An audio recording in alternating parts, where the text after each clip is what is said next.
Hello students, आज हम class 12 का चैप्टर नंबर 14 पढ़ेंगे, डेट इज अकाउंटिंग रेशियोज। ये इसका पार्ट 1 है। रिमेनिंग पार्ट के लिंक्स डिस्क्रिप्शन में गिवन है, आप वहां जाकर के देख सकते हैं। इस वीडियो का लर्निंग कॉन्सेप्ट है A, meaning of ratio analysis, B, cross sectional and time series analysis, and C, benchmarks. सबसे पहले हम मीनिंग ऑफ रेशियो एनालिसिस के बारे में डिस्कस करेंगे। रेशियो एनालिसिस का मीनिंग है, a ratio is simply one number expressed in relation to another and a study of the relationship between various items और groups of items is known as ratio analysis. It simplifies and summarises accounting data to provide useful information regarding the liquidity, solvency, profitability etcetera.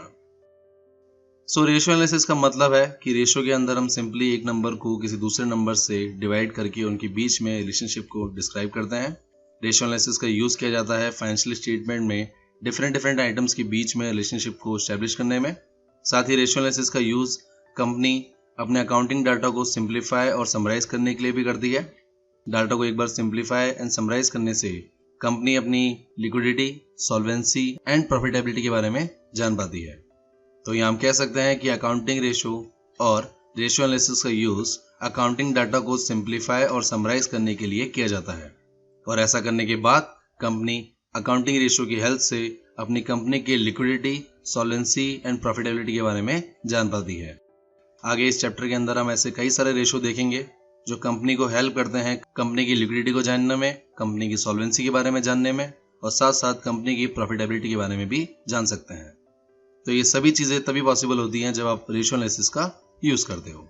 तो ये आपको याद रखना है अच्छे से। The next है, रेशियो में be expressed in the following 4 veg.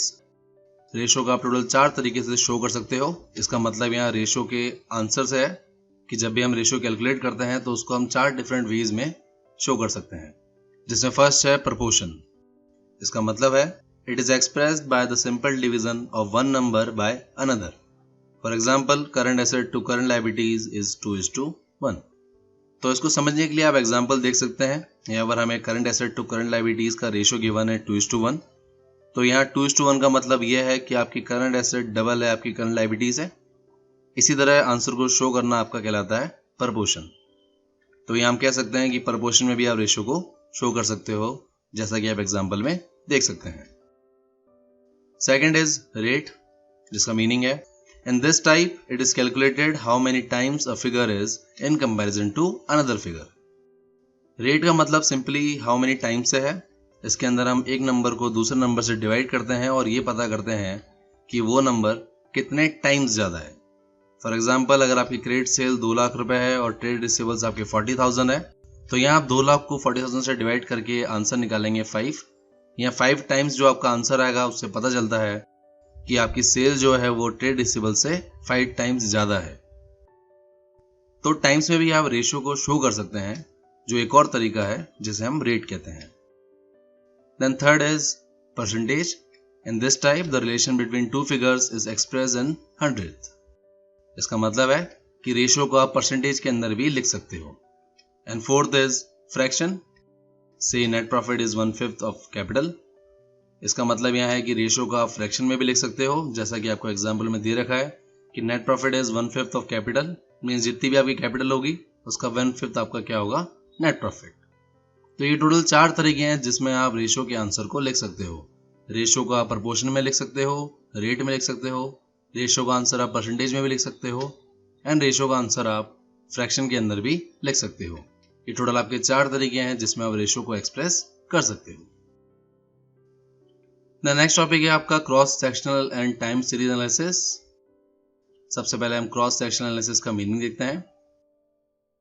It involves the comparison of a firm's ratios with that of some selected firms in the same industry at the same point of time. Such a comparison is helpful in assessing the relative financial position and performance of the firm.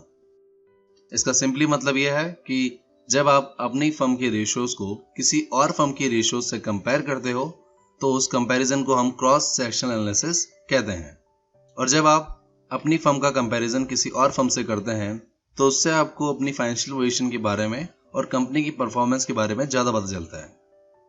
तो यहाँ simply हम कह सकते हैं कि cross sectional analysis उसे कहते हैं जब आप अपनी फर्म के रेशियोज को किसी दूसरी फर्म की रेशियोज से कंपेयर कर रहे हो, और जो आपके लिए काफ़ी हेल्पफुल होता है अपनी फाइनेंशियल पोजीशन जानने में, साथ ही कंपनी की परफॉर्मेंस को जानने में भी।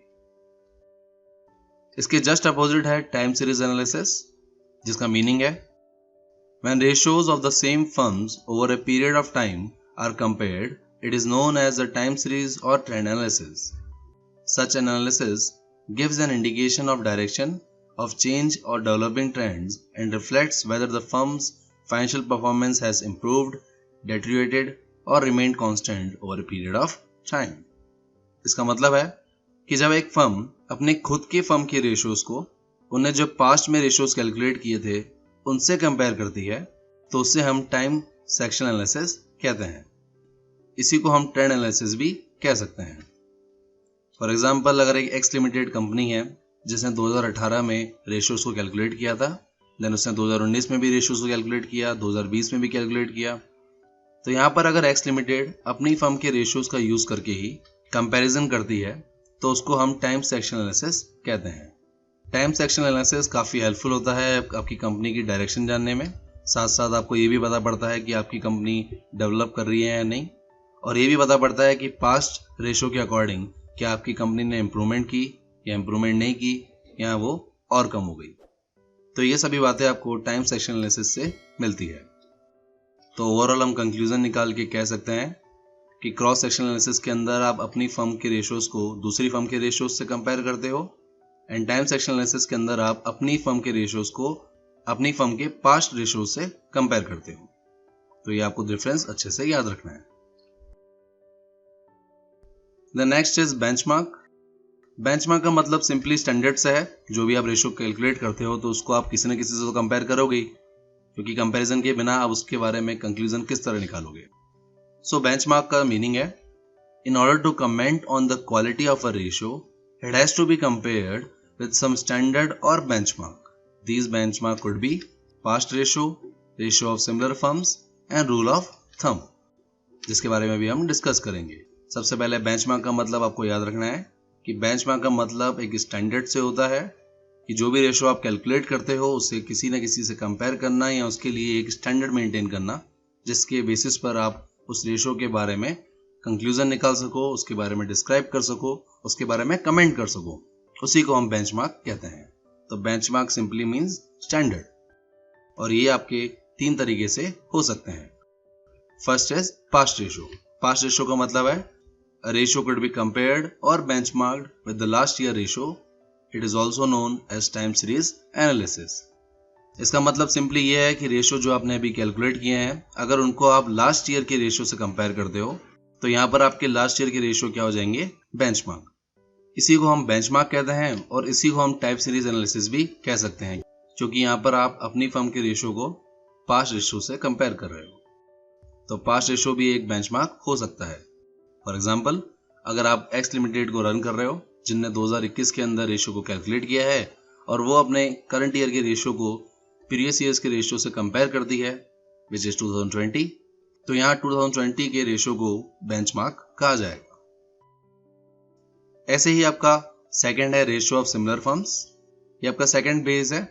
इसका मीनिंग है a ratio could be compared with the ratios of similar firms in the same industry और by industry average at the same point of time.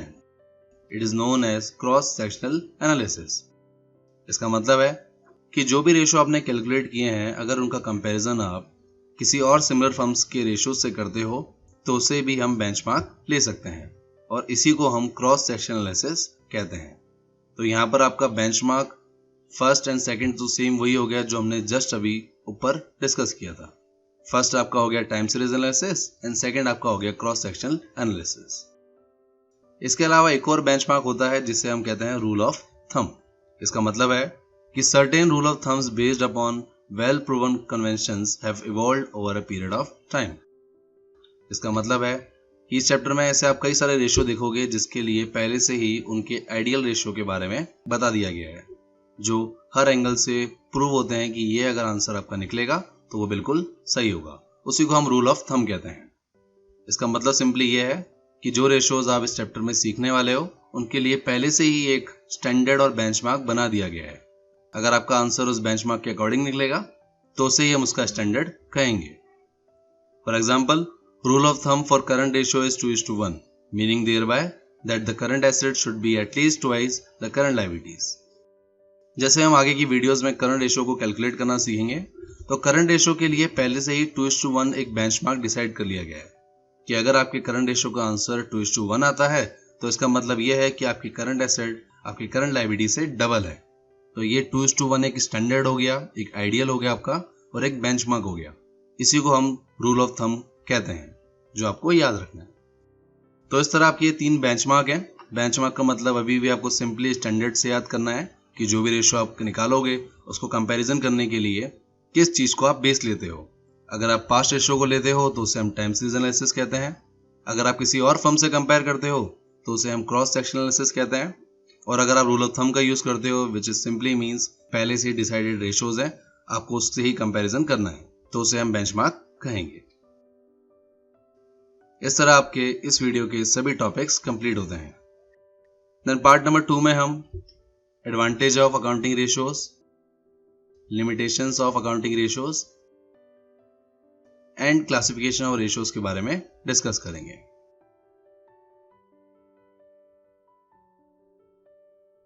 So thank you guys for watching this video. अगर video अच्छा लगे तो like कीजिए। For more videos subscribe my channel success seat.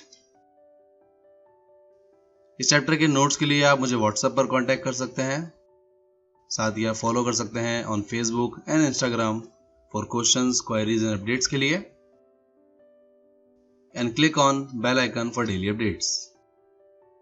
Thank you.